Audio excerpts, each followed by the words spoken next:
I met my husband James at work, where we were hired at the same time. In the beginning, we didn't have the slightest romantic interest in each other. We simply interacted as members of the same team. We hardly had any conversations beyond work-related topics. We weren't close, to say the least. In fact, you could say we were almost adversaries. And it was because our attitudes toward work were complete opposites. While I was dedicated and serious about my job, James, on the other hand, was careless, casual, and carefree, far from being serious. Whenever I caught him slacking off, I would always nag him and give him a lecture at the slightest sign of making mistakes. Being the eldest daughter among 4 siblings, I couldn't help but meddle. In response to my nagging, James would simply say, with a smile, Yeah, sorry about that. I'll be more careful next time." It never seemed like he was taking it seriously, and I was always exasperated. He was considered a promising newcomer, so much so that the department head came to our office to exchange words with him on the first day. With such expectations placed on him for his potential, I thought he should apply himself more seriously. It was clear he was being dull in his work, yet he was still well liked by his superiors. That's why I couldn't understand why he didn't take his job seriously. I disliked James for that.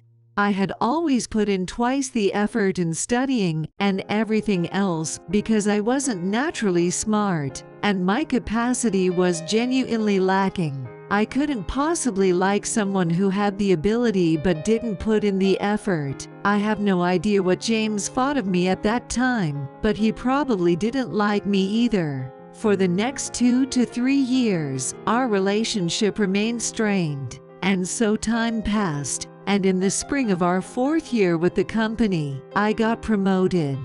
I felt a sense of fulfillment in this job, which allowed me to put in even more effort than before. Maybe I truly liked my job. I can't say I enjoyed my work to the point of not needing any days off, but I definitely felt the joy of seeing my efforts come back as tangible results. I had initially planned to change jobs in a few years because my salary wasn't great, but by that time I had changed my mind and wanted to stay much longer.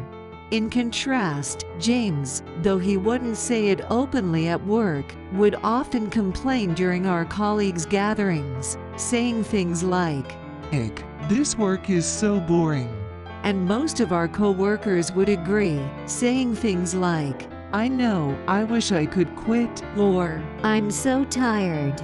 I knew they were simply venting their everyday stress by complaining, but I liked my job, and I'm the type who doesn't want to complain in front of others. I would just listen quietly. Ideally, I wouldn't have wanted to participate in those gatherings, but at this company, like myself, we're expected to attend those gatherings for teamwork building. On that day, I listened to James and a few other colleagues complaining about work, and they said to me, "Anna, you're amazing. You were promoted so quickly. You've been working the hardest among us."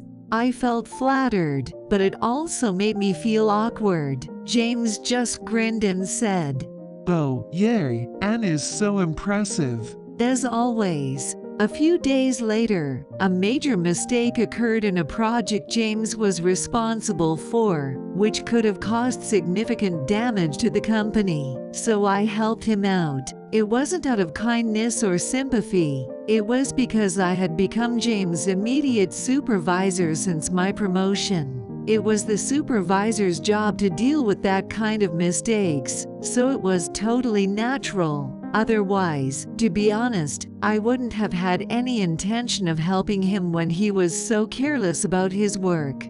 I went to the client's office multiple times to take care of the mistake, consulted with various departments, and did my best to minimize the damage. In the end, we managed to avoid serious consequences and only received a stern warning from our client. James and I had to report to the company president, and the matter was resolved. Anna, Yes. Thank you so much. As soon as we left the president's office and entered the hallway, James thanked me in all sincerity. Hey, that's okay. I was bewildered because I had never had anyone looking at me with such intensity. James had never looked this serious before. I had imagined that he would just return to his usual grinning self after escaping the consequences of his mistake. So his attitude was quite unexpected. Yet, his was not a small mistake, which should be clear from the fact that we both had to report to the president. Perhaps he's really feeling bad about himself. Thinking that, I said, they say failure is the mother of success, so let's do our best not to make the same mistake again. James simply replied, Sure. And we returned to our office together. He seemed oddly sincere, but I wondered how long this subdued mode would last. I thought he would return to his usual lackadaisical attitude the next day. However, ever since that incident, his attitude toward work visibly changed. His messy desk became organized, and as a result, he started submitting documents well ahead of the deadlines. He became more articulate, no longer showing signs of sleepiness, and he made far fewer mistakes at work. I couldn't find much to reprimand him for as his supervisor. James, who was already good-looking, started gaining a positive reputation among many co-workers, including female ones whom I overheard saying, James has been doing great lately, and he's really cool. Due to my long-standing dislike of him, I hadn't noticed anything positive about him, but I couldn't deny that James had become more dedicated at work. As a result, my impression of James started to improve. Maybe it started around that time. James started inviting me out for meals. While we had gone to the team's drinking parties with others, we had rarely talked, and we had never gone out to eat just the two of us, so I declined. Why in the world would he want to eat with me? One day, when he invited me again, I asked him why, and he said, I wanted to thank you for the other day. So I accepted.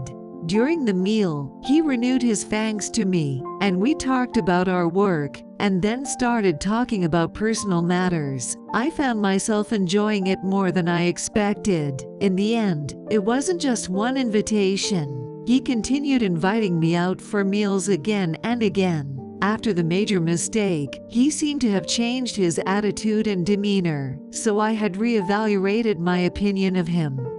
I had no other plans, and it was genuinely enjoyable, so I had no reason to refuse. Gradually, without even realizing it, I started eagerly awaiting his invitations. Our time together was so enjoyable, something I couldn't have imagined before. Indeed, James, who was hired as an outstanding individual, had indeed some nice qualities, and to my surprise, I found that we shared many ideas.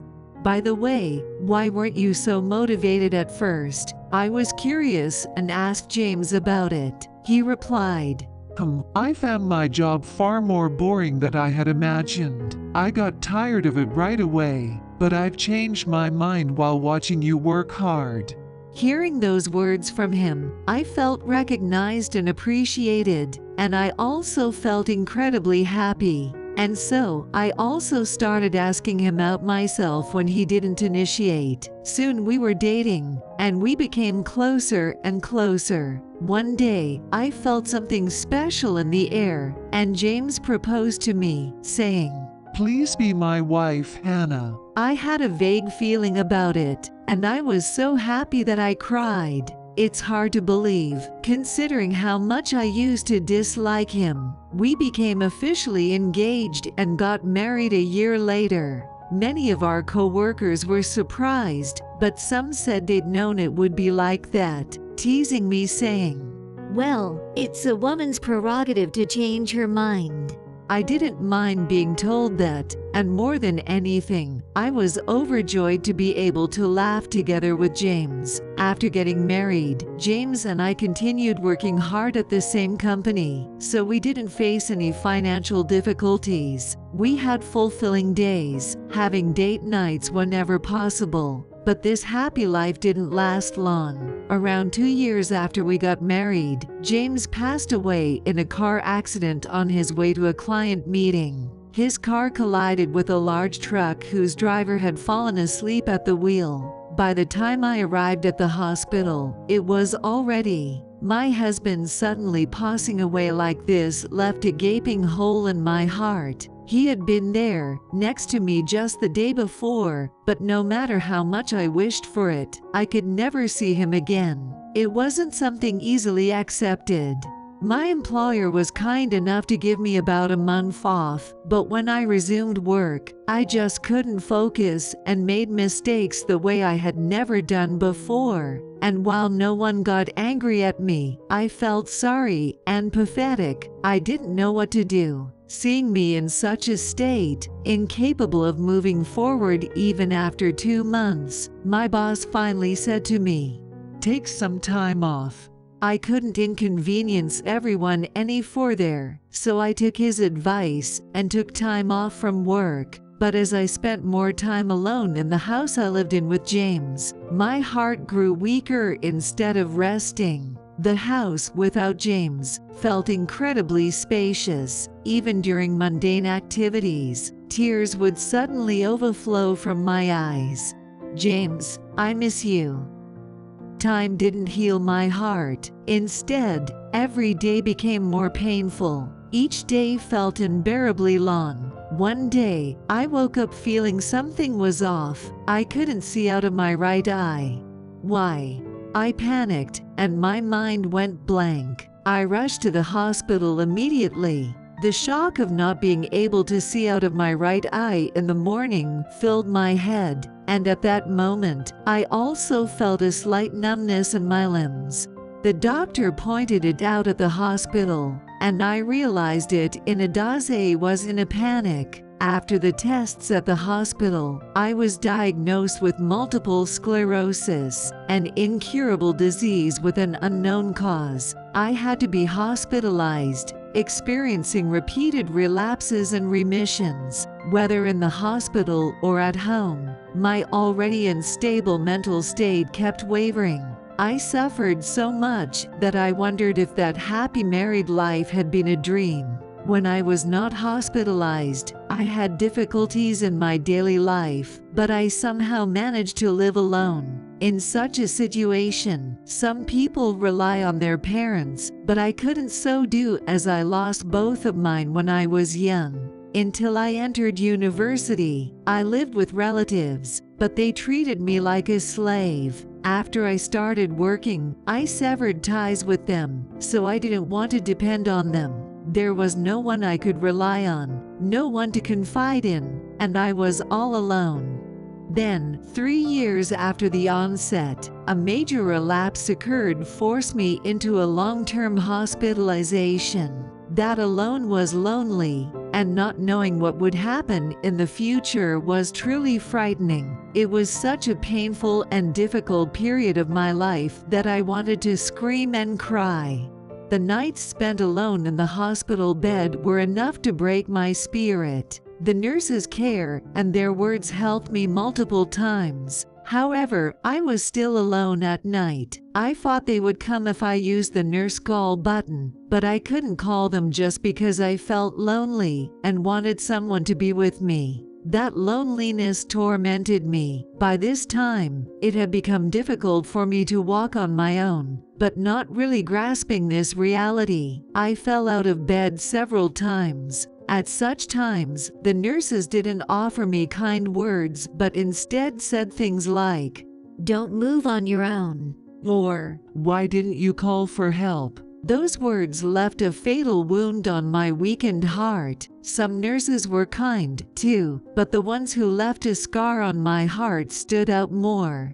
And so, after 8 months of hospitalization, I was finally discharged. in a wheelchair. I had been waiting for this day, but I didn't feel any joy at that moment. Even though my physical condition had stabilized, my emotional health was in bad shape. Even after being discharged, nothing changed about me being alone. That wheelchair-bound life that started in such a way couldn't possibly be enjoyable. I couldn't do household chores like before, and even going shopping was inconvenient in a wheelchair. I couldn't afford to hire a helper either. My physical condition would not allow me to return to work.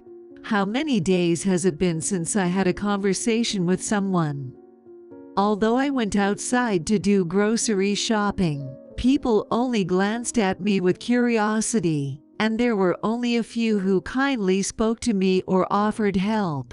If James were here, would I be happy, even in a wheelchair? I started thinking about such hopeless things. It might be better to disappear than to live this miserable life. If I go to the other side, will I be able to see James? Thoughts like that started crossing my mind. But I didn't have the courage to end my own life, and I had simply given up on life. After a difficult childhood, I had finally found a job I enjoyed and had someone precious to me. However, I lost my beloved partner, and my body lost its freedom. In this state, my life had no hope. After several days without eating properly, one day I was sitting blankly at home when I heard birds singing outside and felt like breathing fresh air outside. So I decided to go out for a walk. Even though I call it a walk, it was just going around the neighborhood park in the wheelchair. I saw pigeons in the park and thought, birds are lucky, they can fly freely. While pondering such futile things, I heard a familiar voice from behind. When I turned around, James's mother was standing there. "Oh, hello, Patricia. How have you been? It's been a while." Anna, I went to your house a few times, but I heard you had moved. I've been worried about you. Since it was difficult to live in a wheelchair in the house I lived in with James, I had moved to an accessible house. I hadn't expected his mother to visit, and I hadn't given her my new address. Unexpectedly reunited with James's mother, we ended up going to a nearby cafe together. My relationship with her had been good while James was alive, and we used to meet for coffee or tea many times. However, since James passed away, we hadn't met outside of the funeral and memorial services. I didn't attend the last year's memorial service due to my illness, so it had been about 2 years since I last saw her. I had not informed her about my illness. I thought our relationship had ended after James's death, so I didn't want to bother her with unnecessary things. Anna, I hope you don't mind me asking, but why are you in a wheelchair? James's mother kindly asked me. I was a little taken aback, but I decided to honestly tell her about how I ended up in a wheelchair. It must have been tough. Thank you for telling me.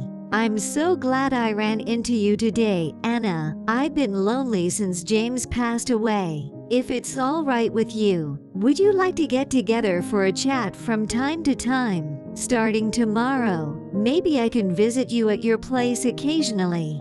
Since I had been staying at home every day, I had no reason to refuse, so I gladly accepted. From then on, James's mother started visiting me at my house frequently. Just having someone at home and to talk with made me feel warm inside. Moreover, she didn't just engage in small talk, she helped me with household chores, laundry, cleaning, and even the personal care that I struggled to do on my own before she came. My life suddenly became easier. When I woke up from a nap feeling relieved, she would casually say, "Sleep well." And when we went out in the wheelchair, she would assist me from behind while casually talking with me. It felt like my house had become smaller with her around. My heart was filled with warmth. One day, I decided to give her money to express my gratitude for her help around the house, since I felt bad about it. "Patricia, this It's not much, but please accept this as a token of my gratitude and appreciation for everything you have done for me. I thought it was only natural. After all, what she was doing for me was almost the same as a professional helper. It was not something that could be done for free. Then, James's mother said, "What are you talking about, Anna? I consider you as my daughter. What parent takes money from their child? You married James, my son. So you became my daughter, my precious daughter. Please let me take care of you in James's place. You don't have to endure things on your own. Please rely on me." I couldn't hold back my tears upon hearing her words. It felt like something that had been piercing my heart had been removed. James's mother saw me and patted me gently on the back. "I really should have called you sooner. I'm sorry, but I felt bad for you. I wanted you to forget James if you could, and move on and be happy again. But then I ran into you, saw you, and realized I was wrong, and I'm sorry I left you alone. Please don't hesitate to rely on me from now on." Her eyes were moist as well. Hearing her words, I finally felt a ray of light shining on me when all I had was a bleak future. She told me that I was not alone. From that moment on, I made up my mind to face forward again. First, I started looking for work that could be done from home. Then, I received a call from my former boss, who said, We have work for you that you can do from home and in a wheelchair. I returned to work with the support of my boss, who had seen how hard I worked when I was a new graduate. Patricia continued to visit my house almost every day and supported me with my work and daily life. I can never thank her enough. Since I will continue to live in a wheelchair, it may be difficult to repay her kindness completely, but I am determined to do so someday. James was no longer with me, but he left me with the love of a family member. Thanks to that, I can smile and live now.